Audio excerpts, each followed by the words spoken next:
Hi everyone, I'm Vin Ebenu from the WOBM newsroom at the offices of Dr. Wayne Foster, a board-certified ENT doctor and facial plastic surgeon, to discuss a procedure called the balloon sinuplasty that is helping Jersey Shore patients suffering from sinus conditions and chronic sinusitis breathe a little bit easier. So, Dr. Foster, this sounds like a very interesting procedure. I don't think it's quite, what would come first to mind of sticking a balloon into somebody's sinuses and then all of a sudden the symptoms go away. So explain to me what this procedure is and what it could do for people. Sure. The whole idea of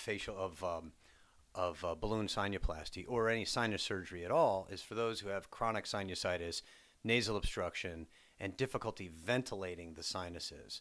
So with chronic sinusitis, there's an obstruction of the sinuses, just generally speaking, and that needs to be opened up. And the way we've always done that was surgically, medically first, and if not possible medically, then surgically. And the surgery that we've done over the years has been, over the past 25 years, has been using an endoscope, going in, making a cut, cutting out some of the mucous membrane as well as the bone to make those openings, usually under general anesthesia.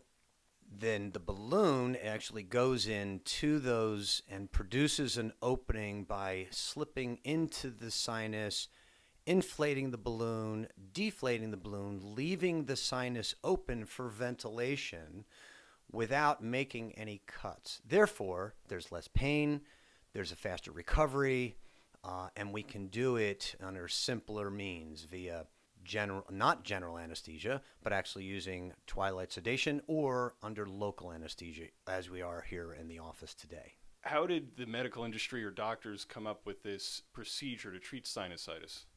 Well, most people know about the balloon used in cardiac surgery, where it's dilating the cardiac vessels and then placing stents. That's where the idea came from, and it has progressed, of course, in cardiology, but also in the sinuses. It's actually simpler because we can go straight in through the nose, open things up without putting somebody to sleep. So that's where it originated, truly, with the balloon. Now, this is a quick and simple procedure for you or for any doctor performing it? It can be quick. It can be very simple in the office. It can also be done in the operating room. Is it something that you have to figure out if they're qualified for, or is this something that anybody can volunteer to get done? Sure. People who come in have usually had these symptoms for a period of time, several months. They've been treated with medications and have failed, or they're treated with medications and periodically they do okay, but then the symptoms return. So they'll come in and I'll evaluate them in the office with a scope, take a look at the areas of the sinus openings, and many times, most of the time, get a CAT scan to take further look at the sinuses. Once we perform the procedure, we see them back on a weekly basis to help clear out some of the secretions and then to take care of any issues that may come up. But once they clear, then we check on them every maybe a few months. They don't really have to follow up until they have any other problems. What do you advise patients who are looking for a different solution but aren't sure if something like this is for them? Well, people with allergies that have failed medications that are over the counter, we'll allergy test them. And to be more specific about what their allergens are, and then perhaps desensitize them. If allergy is the problem, then we treat toward allergies. But sometimes allergy can lead to chronic sinusitis.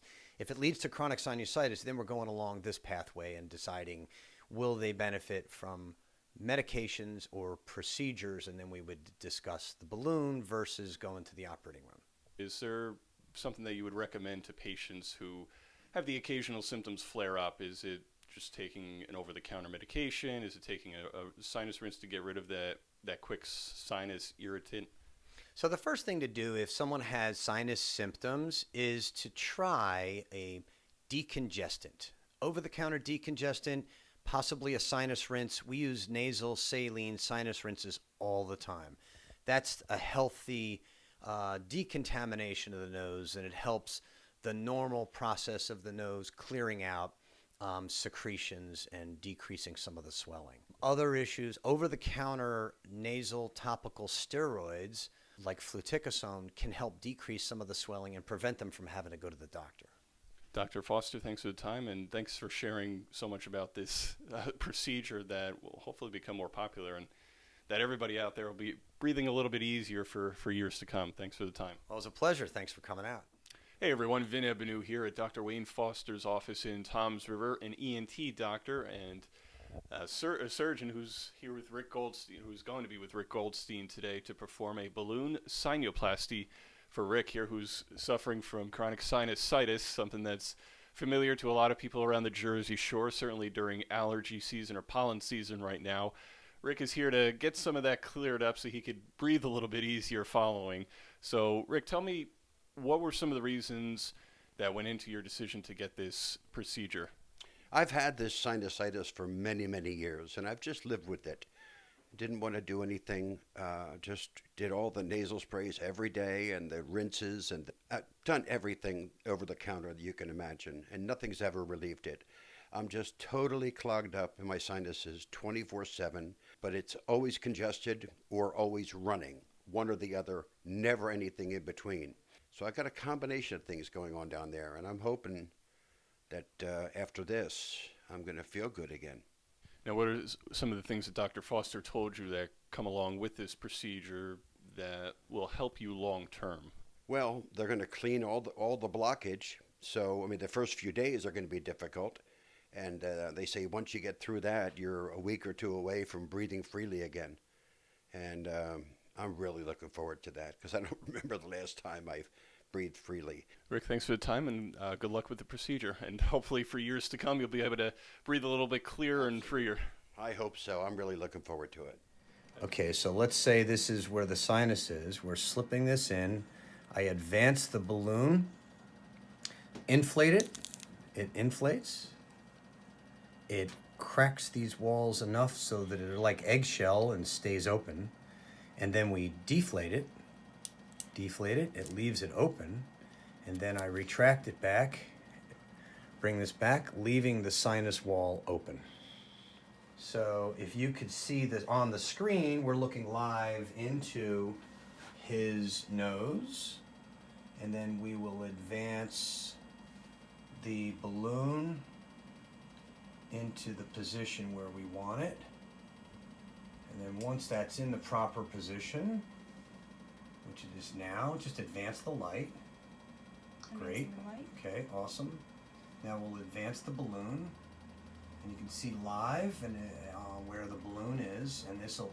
Okay, now Richard, you're gonna feel a little pressure. Yep. Inflate. That dilates the sinus. Deflate. And then I'll bring this back out, slide it back out, and we're out. So that dilated the sinus, so that's the balloon sinuplasty. That's Dr. Wayne Foster. I'm Vin Ebenu. For this and more, head over to the WOBM mobile app and the app for your Town Square Media Jersey Shore station.